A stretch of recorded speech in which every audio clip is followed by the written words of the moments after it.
Hello, my name is DragonBoy950, and today we're coming back to have a look at how to slice and 3D print things.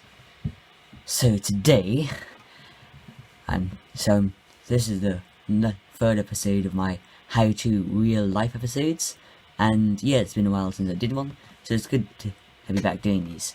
So first, what you want to do, I'm using Thingiverse to find 3D designs. Something else you can do is, if I lift this up a little bit, you'll see in the very top right, in the very top there, I have Fusion 360, where you can create and tinker with your own designs. But we're just going to be downloading one from Thingiverse for pure simplicity today. So let's have a round. I want to grab this file. I am going to grab the file of this Victory 1 Star Destroyer down here.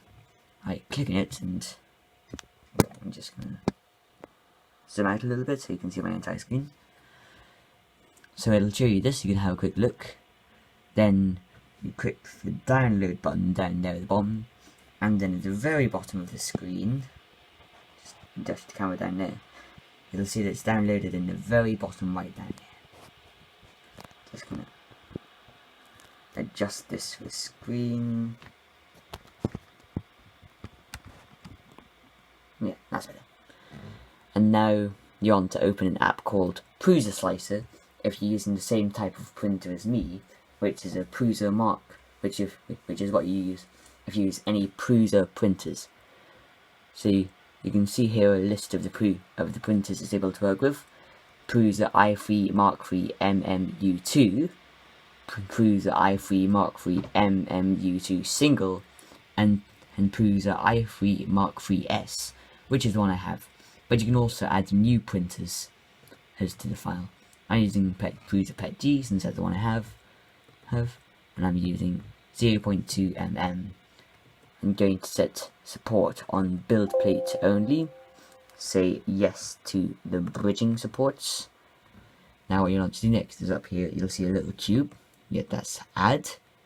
And then I double click on the file I want. In this case it's the Victory Star Destroyer. And you can see that it's blue. It's blue because it's not going to be able to print because it's too big. You can even kind of visually see that it's too big. Like, how is that going to fit in the tiny print plate? So what you do is up here under the side thing, there's the scale button, and if you want to keep it the same size, you click on the orange one and drag it inwards. So there you go. If it's green or orange, that means it's going to be able to print. I'll just change the support fit to everywhere. So supports is just like, it's not going to be able to print that in the air. So supports just means it's got something to print on top of. And then at the end of it, you remove them. And then there's various other things that you can mess around with, like you can make it awkwardly long, make it look weird, or you can make it really short and really fat. Have no idea why you would want to do that. Or you can make it really fat. Yeah, it starts to hurt your eyes just a little bit. And by just a little bit, I mean a lot. So let's say this is the ship that you wanted to print. You wanted it to look like this for whatever reason you may have. Then you just click the slice now button here, or click the slice button over here, click slice, and it takes a wee while to load. So just give it a few seconds. Yep. Toolpath outside print area, no problem. I'll just rotate the thing I've got here. Rotate this way. Yeah, that way. This way it's good. Move it this way a little bit, and I think that should be us good. Okay, allow it to load just a little bit because it's a big file, and then here you go. This is what would be printing out. So yeah, it gives you a little thing on the right hand side, which means you can show you how it would print. So if you move this up and down, it'll show you like different layers. Like, here's the first layer, slowly builds up. and up and up and up until it's reached the very top.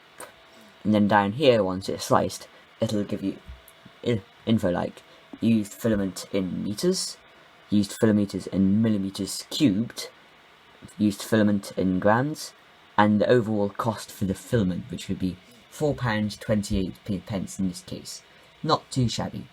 And then the estimated printed time is 20 hours and 10 minutes if it was normal mode, or 20 hours and 22 minutes if you're printing in stealth mode, which means it prints a lot slower. All the green bits you're seeing in the middle bit here are HUD pause. And if you zoom in really close, you can see all the individual lines and how it prints, because you can see it does this line, then it does this line on top of this line, and so on. And that's just a basic cover of everything you'll need to know. There's also a few tricks you can do, like you can add acetone and Pritt Stick to the print bed to make it sticky. You don't want lumps of Pritt Stick. What I'd recommend is you add the Pritt Stick first, then you do an equal portion over the plate, and then you add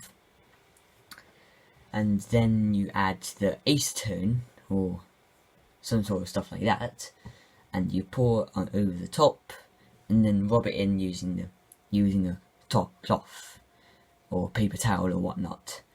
And you'll want to make sure it's all equal, and you want to make sure you can't see any glue, but when you touch it, it's sticky. So that's what you want. Here are all of the models that I have printed. Once they're printed, you can also paint them. You can also print them in separate pieces and then put them together.